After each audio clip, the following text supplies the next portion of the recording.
Olá, eu sou Vera Morgado e começa agora a Revista da Câmara, com as notícias que foram destaque na semana. Reforma trabalhista aprovada na Câmara segue para a análise dos senadores. Pelo texto, o acordo coletivo vale mais que a lei. A Comissão de Constituição e Justiça começa a discutir a reforma política que veio do Senado. E você vai ver também. Indígenas protestaram no Congresso Nacional pela retomada da demarcação das reservas. Aprovada na comissão especial, proposta que libera a prática dos rodeios e vaquejadas segue para o plenário da Câmara. Uma pesquisa em debate na Comissão de Educação revela que apenas 30% dos entrevistados gostam de ler.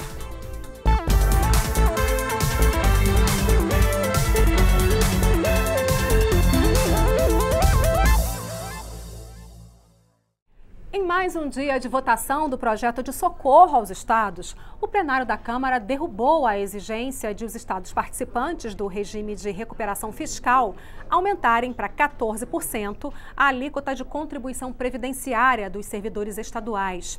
Os deputados também debateram a chamada MP das concessões, que autoriza a prorrogação e relicitação de contratos de parceria dos setores rodoviário, ferroviário e aeroportuário.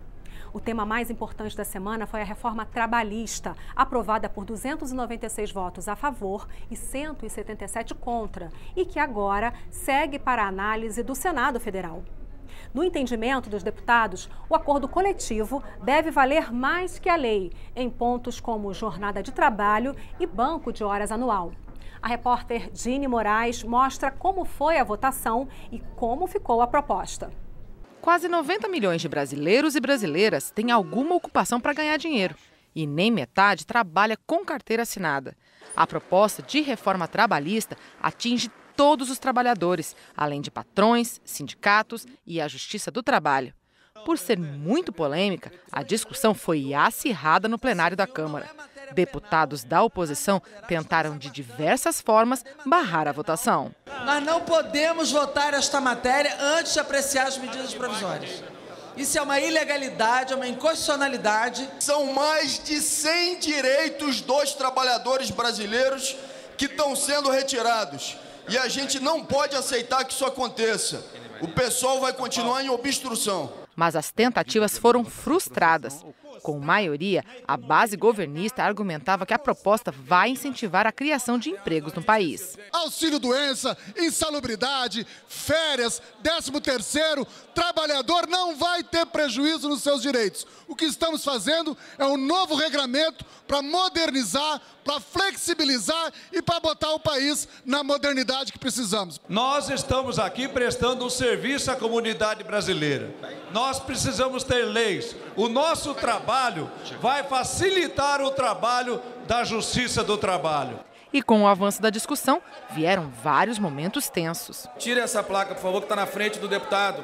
O plenário não está assistindo. Deputada Erundina, a senhora não é... Está na frente da televisão, o deputado... Então não precisa relatório, é isso? Presidente, Vossa Excelência não pode permitir que esta casa seja transformada num picadeiro.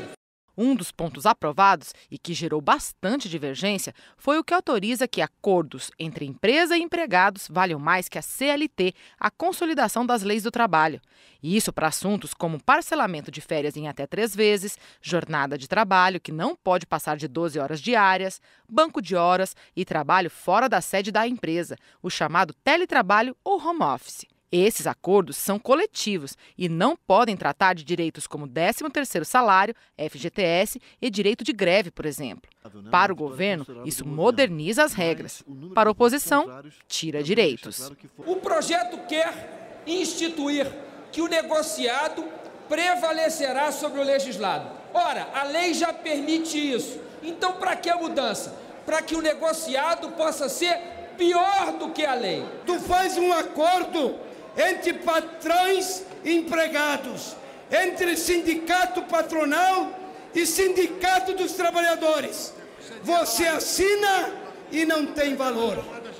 Isso que não pode mais acontecer. A proposta também acaba com a obrigatoriedade da contribuição sindical, aquele desconto que é feito todo ano de um dia de trabalho do empregado para repassar para o sindicato da categoria. A ideia é que esse desconto só possa ser feito se o trabalhador autorizar previamente.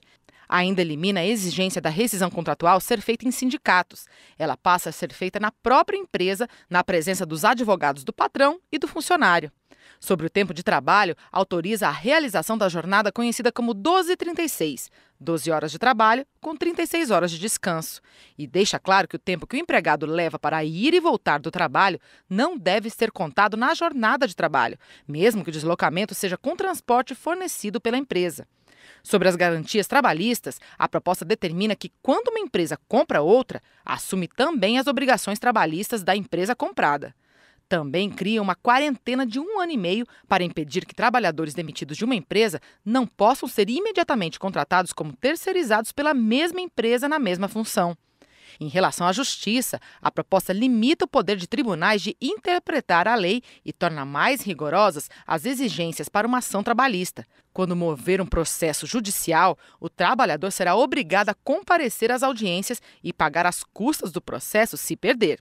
Foram mais de 10 horas de discussão até que o texto principal fosse aprovado por 296 votos a favor e 177 contra. Aí foi a vez de apreciar os 11 pedidos que os partidos fizeram de mudanças nesse texto. Só um foi aprovado, que impede a penhora de bens de entidades filantrópicas para o pagamento de ações trabalhistas. Depois de uma sessão que durou mais de 14 horas, a proposta de reforma trabalhista aprovada na Câmara segue agora para análise do Senado. Na comissão especial da reforma trabalhista, o texto do relator foi aprovado sem que as últimas modificações apresentadas pelos deputados fossem votadas.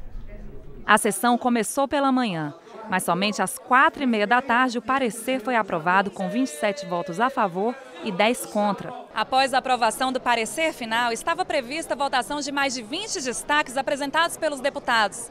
Mas devido ao início da ordem do dia no plenário da Câmara, a reunião da comissão foi encerrada sem analisar os pedidos de alteração.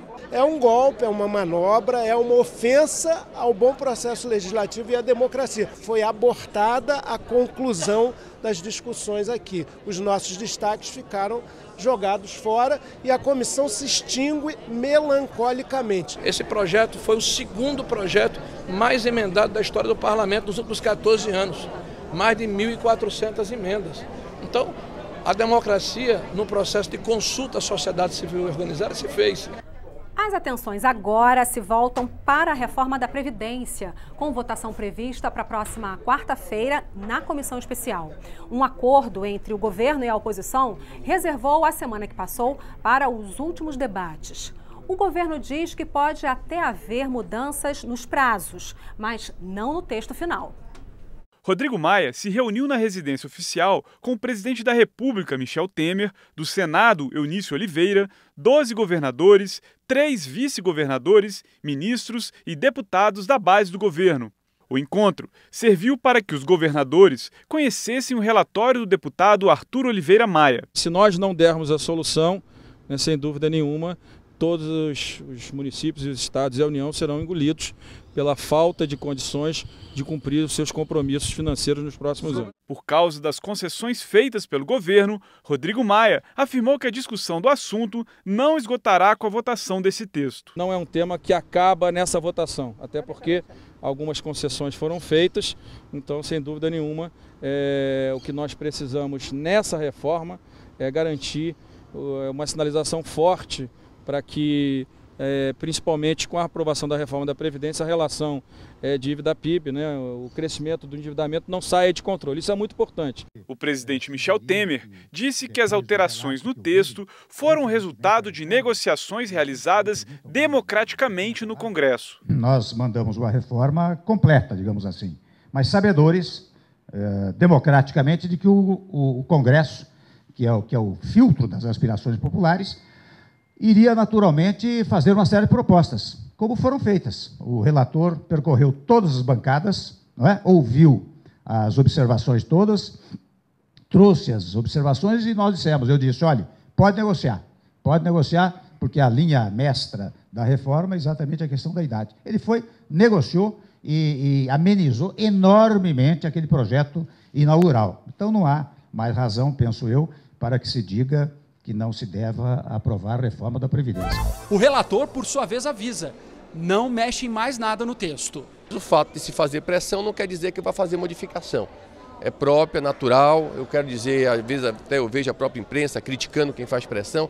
Acho isso absolutamente normal, não enxergo isso de maneira nenhuma como nenhum tipo de coação. Não só vai excluir grande parte dos trabalhadores urbanos e rurais, como nós vamos voltar a ver idosos mendigando nas ruas pela pobreza que vai se assentar sobre os trabalhadores que não conseguirão acessar a aposentadoria. E o mercado financeiro aplaudir esta reforma. A discussão termina na próxima terça. A votação, na quarta.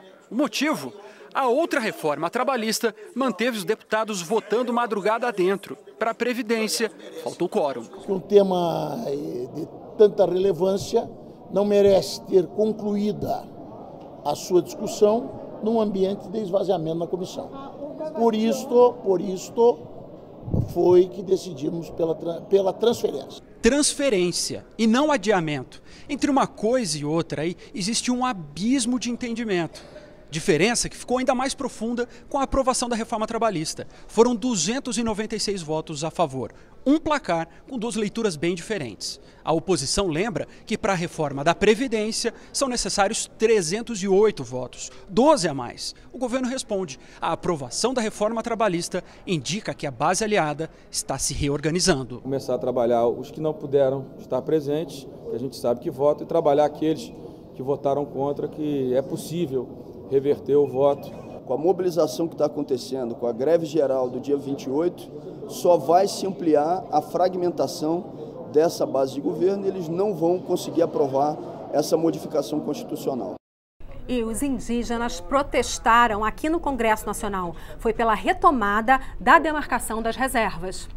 Indígenas de diferentes etnias caminharam pela esplanada dos ministérios carregando caixões que, segundo as lideranças, representam o assassinato de índios em conflitos no campo e a morte da causa indígena. Uma das principais reivindicações do grupo é a retomada da demarcação das reservas indígenas. Atualmente, cerca de 230 processos de demarcação aguardam uma decisão do Poder Executivo. A confusão começou quando o protesto chegou ao gramado e os caixões foram jogados em frente ao Congresso. Um grupo ainda tentou invadir a Câmara, mas foi impedido pela Polícia Legislativa, que usou bombas de efeito moral e gás de pimenta. Houve corre-corre. Indígenas e deputados falaram sobre o protesto. A manifestação que nós achamos ridícula e sem obedecer e respeitar a liberdade, a democracia, querendo dar força a buscar direitos que não tem. Um ato em frente ao Congresso Nacional, na praça onde é do povo, os povos indígenas são recebidos pela Polícia do Distrito Federal e pela Polícia Legislativa com gás, com bombas. Os deputados, os senadores, o presidente está rasgando com a nossa Constituição. E a gente só quer que nos respeite e dê os nossos direitos. E nosso direito é a nossa terra.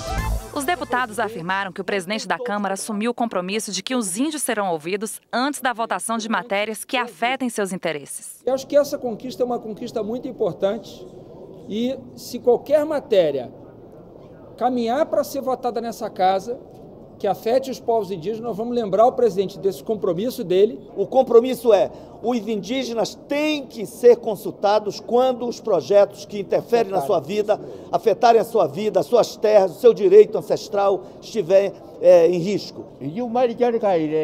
O cacique Raoni, líder da etnia Kayapó, afirmou em sua língua que deseja paz entre as populações indígenas e não indígenas, mas que não vai aceitar mineradores nem madeireiros em terras do seu povo. Você vai ver daqui a pouco na revista da Câmara. Adiada a votação do relatório da MP que trata da regularização fundiária. A proposta atende a mais da metade dos domicílios urbanos brasileiros.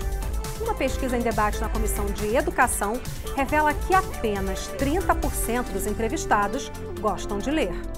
É só um instante.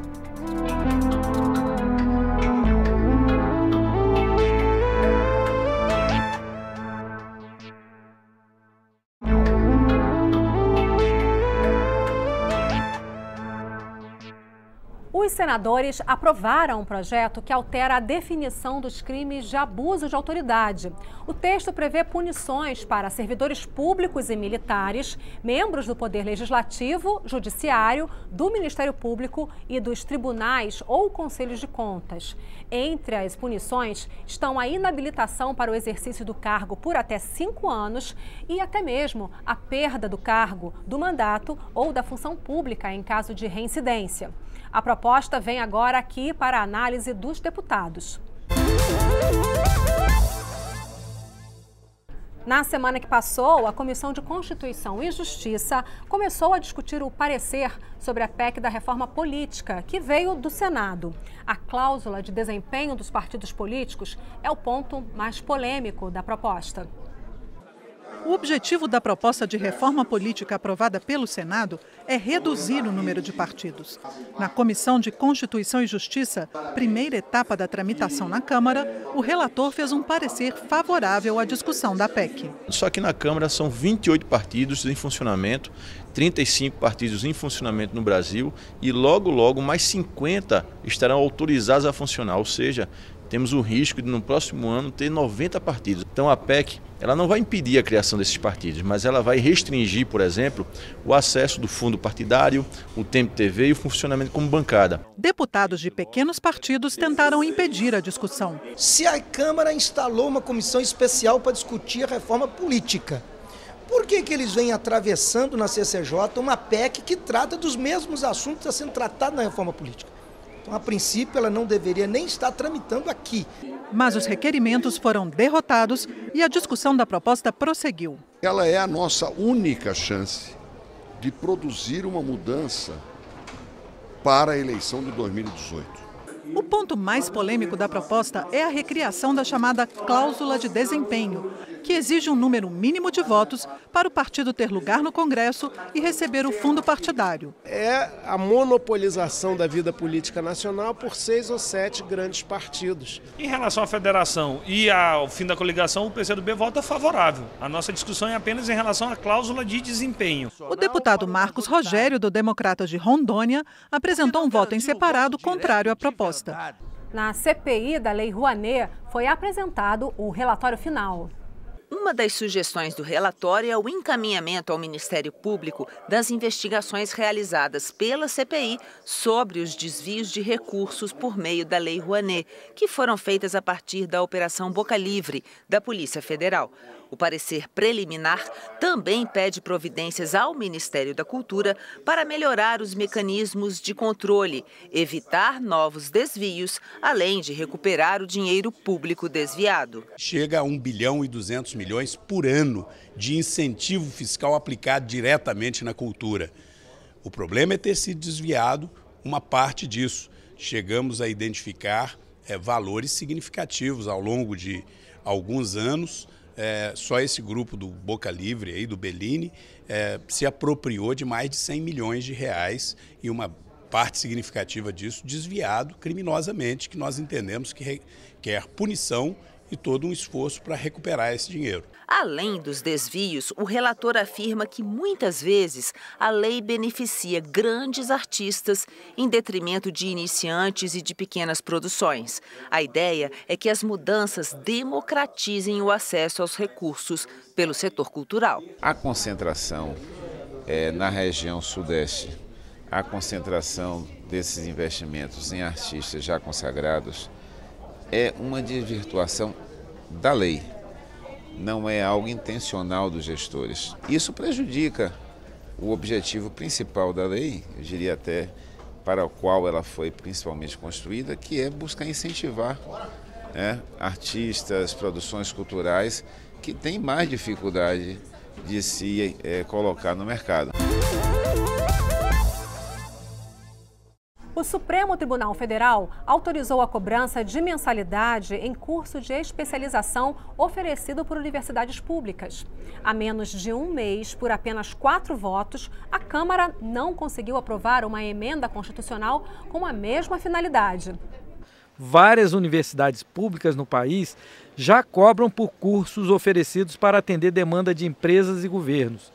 Essa cobrança vinha sendo questionada na Justiça e, para evitar que os cursos fossem suspensos, a Câmara chegou a aprovar em primeiro turno a PEC 395, que excluiu os cursos lato sensu da gratuidade prevista na Constituição. Mas na votação do segundo turno, no último dia 29 de março, por apenas 4 votos, a proposta acabou sendo arquivada. O autor da proposta festejou a decisão do Supremo. Quantas vezes eu ouço discurso aqui dizendo que o Supremo está tomando as funções desta casa, mas quando nós temos a oportunidade, nós lamentavelmente, por 4 votos, nós perdemos essa oportunidade. A proposta que altera a Constituição e libera a prática dos rodeios e vaquejadas foi aprovada na comissão especial e agora segue para o plenário da Câmara. A atividade tinha sido proibida pelo Supremo Tribunal Federal no ano passado. Em outubro do ano passado, o STF considerou inconstitucional uma lei do Ceará que autorizava a realização de vaquejadas. A questão agora está sendo discutida na Câmara dos Deputados. Uma proposta que libera esses eventos foi aprovada por uma comissão especial com 20 votos favoráveis e apenas um contra, do deputado Ricardo Trípoli. É só você verificar qualquer filme que exista sobre esse episódio da vaquejada, demonstra que não tem nada de cultura, não tem nada de esportes, muito pelo contrário, são maus tratos aos animais. O relator da matéria, deputado Paulo Aze, discorda. A vaquejada é um evento hoje esportivo, cultural e econômico. Veterinários, especialistas no assunto, mostrou muito claramente, através de dados científicos que foram coletados em diversos eventos das vaquejadas que ocorrem pelo país, que não há nenhum tipo de maltrato, que não há nenhum tipo de ação de crueldade com relação aos animais. Mais da metade dos domicílios urbanos brasileiros tem alguma espécie de irregularidade no registro ou por estarem em áreas onde não deveriam estar. Na semana que passou, foi apresentado o relatório na medida provisória que trata da regularização fundiária rural e urbana no Brasil.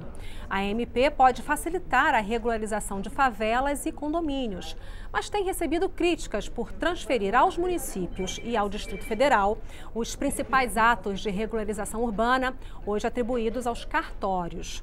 Um pedido coletivo de vista adiou a discussão do relatório. Estima-se que mais de 50% dos domicílios urbanos brasileiros possuam alguma espécie de irregularidade de natureza fundiária e registral, situação que se espera corrigir com essa medida. No campo, o governo calcula que a regularização de títulos expedidos pelo INCRA possa atingir 100 mil famílias em todo o país. As mudanças objetivam tornar mais efetiva a atuação do INCRA na obtenção de imóveis rurais, na seleção dos beneficiários, na titulação, nos créditos concedidos aos assentados e no programa de aquisição de alimentos. Para agilizar a regularização de milhões de imóveis nas cidades, a MP simplifica e desburocratiza procedimentos, transferindo para os municípios e o Distrito Federal os principais atos de regularização urbana, hoje atribuídos aos cartórios. Veja alguns dos principais pontos do texto original. Admite a aquisição de terras com dinheiro na modalidade de compra e venda ou arrematação judicial, além de reduzir prazo de resgate dos títulos da dívida agrária. As benfeitorias das propriedades podem ser cedidas ou doadas aos assentados. A seleção dos assentados terá novos critérios e passará a ter mais transparência com divulgação em edital de convocação, inclusive na internet. Autorizam o INCRA a conferir o título de domínio e regularizar lotes ocupados antes de dezembro de 2014. Novo conceito de área consolidada reconhece as ocupações que, em tese, já estabeleceram vínculos e modificações de difícil reversão no meio. Além das cooperativas habitacionais, associações de moradores e organizações sociais, a medida acrescentou os proprietários, loteadores ou incorporadores, a Defensoria Pública e o Ministério Público como legítimos para requerer a regularização fundiária. A nova norma ampliou as possibilidades de regularização de ocupações em áreas de risco e em áreas de preservação permanente, como terrenos alagadiços e com declividade superior a 30 graus. A titulação dos ocupantes poderá ser feita diretamente pelo município, antes condicionada ao auto de demarcação urbanística. Diminuição de burocracia, a questão da regularização através das prefeituras, algo importante que é o direito de laje, que a partir daí se cria um outro tipo de comportamento nas grandes áreas urbanas. Nós estamos dando uma modernização e a simplificação no processo do patrimônio da União, inclusive na venda de imóveis. Mesmo com as mudanças anunciadas pelo relator, a oposição continuará obstruindo. Qualquer tipo de conciliação que seja possível não muda estruturalmente aquilo que há de ruim no relatório, que é o enfraquecimento dos pequenos produtores quando fortalece a compra de terras, principalmente por aqueles que são os grandes proprietários em relação aos pequenos proprietários de terra. A Comissão de Educação da Câmara debateu uma preocupante realidade brasileira. Uma pesquisa recente revela que apenas 30% dos entrevistados gostam de ler. Para especialistas, é preciso valorizar o papel da escola na mudança dos hábitos de leitura dos brasileiros. A coordenadora da pesquisa Retratos da Leitura no Brasil, publicada no ano passado pelo Instituto ProLivro, mostrou que 3 em cada 4 brasileiros consideram a leitura como positiva e relacionada a virtudes como conhecimento, sabedoria e prazer. Mas apenas 57% dos entrevistados disse que leu um livro ou trecho de um livro no período de 1 ano, incluindo livros religiosos como a Bíblia. Somente 30% das pessoas ouvidas afirmaram que gostam de ler. E outro dado que a pesquisa mostrou é que a mãe é a pessoa que mais influencia no hábito da leitura e depois os professores. Como é importante a gente ter em casa, né, livros, ter famílias que tenham esse hábito da leitura. Os deputados discutiram também o papel das bibliotecas escolares, que são as mais frequentadas pela população. Como que nós podemos aperfeiçoar e melhorar os investimentos na questão da leitura no país? Você tem que trabalhar a leitura desde das primeiras letras do início da criança, da educação infantil. Mas também isso se torna muito importante com a adolescência e quando ele entra no ensino médio. Fazer com que a pessoa se interesse por leitura é realmente o maior trabalho da escola. E é isso. Você pode rever a revista da Câmara na nossa programação, também pela internet. O endereço é noticias.câmara.leg.br. Muito obrigada pela sua companhia. Tchau!